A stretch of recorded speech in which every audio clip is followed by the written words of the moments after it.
Hello student, welcome to the class. Today we will start your next geography next chapter second, physical features of India. तो you have already learned first chapter में जो है कि India जो है एक west country है. India is a west country with various land forms. बड़ा ही स्थलाकृतियों वाला विभिन्न स्थलाकृतियों वाला एक विशाल देश है. तो हमारे देश में जो हर प्रकार की भू आकृतियाँ पाई जाती हैं. In fact our country has particular all major physical features of the earth. Example mountains, plains, desert, plateaus and islands. यहाँ पर जो है विभिन्न प्रकार की शैली भी पाई जाती हैं. वी फाइंड जो हम इंडिया में क्या करते हैं, डिफरेंट टाइप्स ऑफ रॉक्स हमें पाती हैं. Some are very hard, some are very soft. तो डिफरेंट टाइप्स ऑफ रॉक्स हमारी इंडिया की में पाई जाती हैं, क्योंकि विभिन्न मृदा जो है विभिन्न प्रकार की शैलों से बनी हुई होती है. अब हमने जो है इस चैप्टर में हम भारत की क्या करेंगे. We have learn more about major physical features of India, how they are have been formed, की जो हो उसकी संरचना कैसे बनी, उसकी मुख्य भू आकृतियाँ क्या हैं और उनकी संरचनाओं के बारे में हम पढ़ेंगे. तो भारत एक विशाल भूभाग है. इसका निर्माण विभिन्न भूवर्गीय कालों के दौरान हुआ, जिससे इसके अंदर जो हो उच्चावचों को प्रभावित किया गया. इसमें भूवर्गीय निर्माणों के अतिरिक्त कई अन्य प्रक्रियाओं जैसे अपक्षय, अपर्दन तथा निष्पेक्षण के द्वारा वर्तमान फीचर्स में जो हम इंडिया देख रहे हैं वो हमारा बना, उसका निर्माण हुआ. अब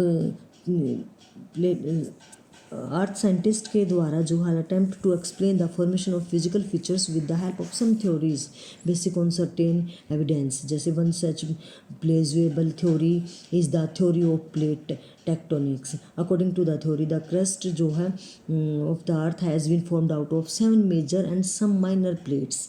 अब प्लेट्स के द्वारा जो है निर्माण हुआ, जैसे कि हम इस फिगर्स में देख रहे हैं.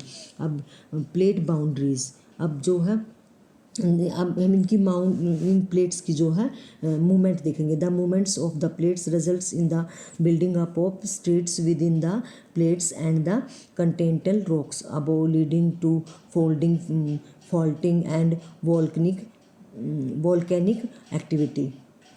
अब जो है इसके द्वारा हम देखेंगे कि प्लेट्स बाउंड्रीज क्या है, यानी कि प्लेटों की विभिन्न गतियाँ क्या हैं. अब दिखाया गया फिगर में कन्वर्जेंट बाउंड्री, डाइवर्जेंट बाउंड्री और ट्रांसफॉर्मर बाउंड्री. अब कन्वर्जेंट बाउंड्री में आप जैसे देख रहे हो फिगर में कि प्लेटें जो हैं बिल्कुल एक दूसरे के ऊपर सटी हुई हैं, चढ़ी हुई हैं. तो प्लेट जब एक दूसरे के करीब आती है तो वो हमारी कन्वर्जेंट बाउंड्री कहलाती है, और जब प्लेट एक दूसरे से दूर जाती हैं तो वो डाइवर्जेंट बाउंड्री कहलाती है. और जब प्लेट आगे पीछे सरकती हैं एक दूसरे को बिल्कुल टकराने के लिए होती हैं तो वो हमारी ट्रांसफॉर्मर बाउंड्री होती हैं. इस तरह से ये हमारी क्या होती है, सेलों की जो है प्लेटों की विभिन्न गतिविधियाँ हैं, कैसे निर्माण होता है. इंडिया जो है इन प्लेटों में लाखों वर्षों से हो रही गति के कारण महाद्वीपों की स्थिति तथा आकार में परिवर्तन आया है, और भारत की वर्तमान स्थलाकृति का विकास भी इस प्रकार की गतिविधियों से हुआ है. इन प्लेटों के कारण ही हमारा भूभाग जो है वो उसका इफेक्ट पड़ता है इस पर. सबसे प्राचीन भूभाग हमारा कौन सा था, गोंडवाना भूमि का एक हिस्सा था. और गोंडवाना भूभाग के विशाल क्षेत्र में जो है कौन कौन सी कंट्री आते थे, इंडिया, ऑस्ट्रेलिया, साउथ अफ्रीका और साउथ अमेरिका, ये जो है इसके अंदर आते थे. अब इन दोनों उत्तरी दिशा की ओर प्रभाव के परिणाम स्वरूप ये प्लेट जो अपने से अधिक विशाल प्लेट यूरेशियन प्लेट से टकराई, और इस टकराव के कारण इन दोनों प्लेटों के बीच स्थित टैथिस भू अभिगति के अवसादी चट्टान के होकर जो है हिमालय तथा पश्चिम एशिया की पर्वतीय श्रृंखला के रूप में विकसित हो गई. अब टैथिस के हिमालय के रूप में ऊपर उठने तथा प्रायद्वीप पठार के उत्तरी किनारे के नीचे धंसने के परिणाम स्वरूप यह एक बहुत बड़ी द्रोणी का निर्माण हुआ, और समय के साथ साथ यह बेसिन उत्तर के पर्वतों और दक्षिण के प्रायद्वीप पठारों में बहने वाली नदियों के अवसादी निष्पेक्षों द्वारा धीरे धीरे भर गया. इस प्रकार जलोढ़ निष्पेक्षों से निर्मित एक विस्तृत समतल भूभाग जो भारत के उत्तरी मैदान के रूप में विकसित हो गया. और भारत की भूमि बहुत अधिक भौतिक विभिन्नताओं को दर्शाती है. भूवर्गीय तौर पर प्रायद्वीप पठार पृथ्वी की सतह का प्राचीनतम भाग है। इसे भूमि का एक बहुत ही स्थिर भाग माना जाता है। हिमालय तथा उत्तरी मैदान हाल में बनी स्थलाकृतियाँ ही हैं जो अभी फिलहाल बने हुए हैं। अब उत्तरी मैदान जलोढ़ निष्पक्ष से बने हैं। प्रायद्वीप पठार आग्नेय तथा रूपांतरित शैलों वाली कम ऊंची पहाड़ियाँ एवं चोटी घाटियों से बना हुआ है। अब जो है major physiographic divisions, major physiographic division क्या है कि मुख्य भौगोलिक वितरण। अब मुख्य भौगोलिक कैसे वितरण हुआ, कैसे डिवाइड हुई हमारी भूमि। The physical features of India can be grouped under the following physiographic divisions. जैसे कि फिगर 2.4 में आपको दिखाया गया है आगे चल के कि हिमालय पर्वत कैसा है। तो किन किन जो हो इसके मुख्य भागों में कैसे कैसे वितरित, किस किस भागों में विभाजित कर दिया गया। फर्स्ट है द हिमालय माउंटेन्स, सेकंड है द नॉर्थर्न प्लेन्स, थर्ड है द पेनिसुलर प्लेट्यूज, फोर है द इंडियन डेजर्ट, फाइव है द कोस्टल प्लेन्स और सेकंड है द आयरलैंड। तो अब हम जो है हिमालय पर्वत श्रृंखला, उत्तरी मैदान, प्रायद्वीप पठार, भारतीय मरुस्थल, तटीय मैदान और द्वीप समूह, इन 6 में जो है इसको भौगोलिक क्षेत्र को भौगोलिक वितरण इस तरह से मुख्य इंडिया का कर दिया गया। अब फर्स्ट है हमारा क्या, द हिमालय माउंटेन्स। अब हिमालय माउंटेन्स के बारे में हम डिफाइन करेंगे हिमालय को पूरी तरह से। आपने इस फिगर में देखा कि the Himalaya geographical young and structurally fold mountain strength over the northern border of India, कि भारत की जो उत्तरी सीमा हो विस्तृत हिमालय भूवर्गीय रूप से युवा एवं बनावट के दृष्टिकोण से एक पर्वत श्रृंखला है। ये पर्वत श्रृंखला पश्चिम पूर्व दिशा में सिंधु से लेकर ब्रह्मपुत्र तक फैली है। हिमालय विश्व की सबसे ऊंची पर्वत श्रृंखला है और यह अत्यधिक असम अवरोधों में से एक है। ये 2400 किलोमीटर की लंबाई में फैले एक अर्धवृत्त का निर्माण करते हैं। इसकी चौड़ाई कश्मीर में 400 किलोमीटर एवं अरुणाचल में 150 किलोमीटर है। पश्चिम भाग की अपेक्षा पूर्वी भाग की ऊंचाई में अधिक विविधता पाई जाती है। अपने पूर्व देशांतरीय विस्तार के साथ हिमालय को 3 भागों में बांट सकते हैं। इन श्रृंखलाओं के बीच बहुत अधिक संख्या में घाटियां पाई जाती हैं।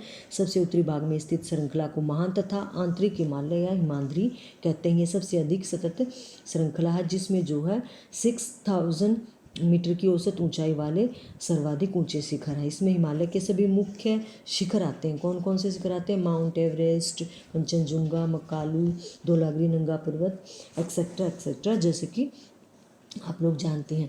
अब इस मैप के अकॉर्डिंग आप समझिए, मैप में जो है दी गई है, आपको दिखाया गया है कि जो है height in metres, height in पूरे इंडिया में जो है क्या कहाँ कितनी हाइट्स के पे जो है ये चीज़ें बनी हुई हैं, कौन कौन सी। जैसे हाइट आप थोड़ा डार्क कलर से ऊपर हिमालय की तरफ दिखाया गया है तो कितना, वो 1200। उससे थोड़ा नीचे जो है लाइट कलर जहाँ पर मैप में दिया गया है वहाँ पर 600 से 1200 के बीच में है हाइट।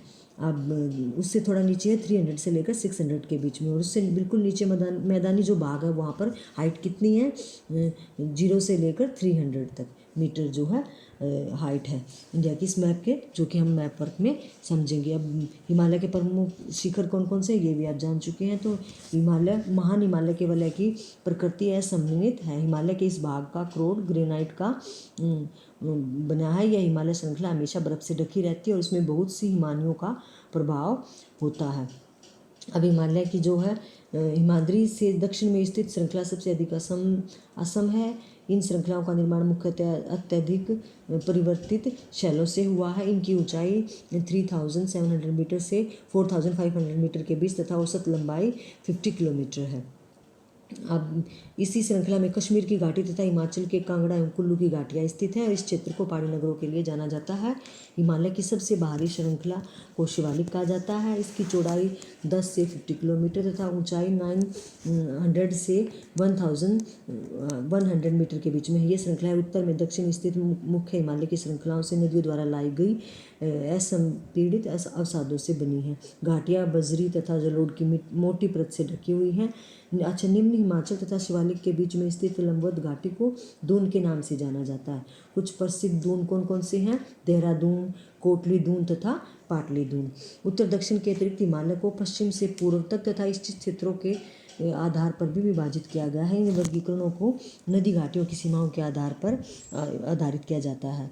अब जैसे एग्जाम्पल के लिए लीजिए, सतलुज और सिंधु के बीच स्थित हिमालय के भाग को हम पंजाब हिमालय के नाम से जानते हैं, और पश्चिम से पूर्व के भाग को हम कश्मीर तथा हिमाचल हिमालय के नाम से जानते हैं। सतलुज तथा काली नदियों के बीच स्थित हिमालय के भाग को कुमायूं हिमालय के नाम से जानते हैं।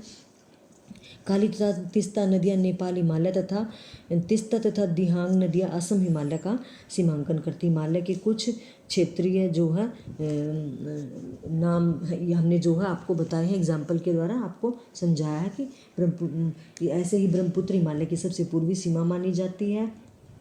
ऐसे ही इस पर्वत श्रृंखला का द हिमालय का हमने जो है वर्णन किया, इसको डिफाइन किया कि हमारा हिमालय कहाँ से कहाँ तक फैला हुआ है, हिमालय की कौन कौन सी चोटियाँ, कौन कौन से शिखर हैं। नेक्स्ट जो है पार्ट 2 में हम कंटिन्यू करेंगे।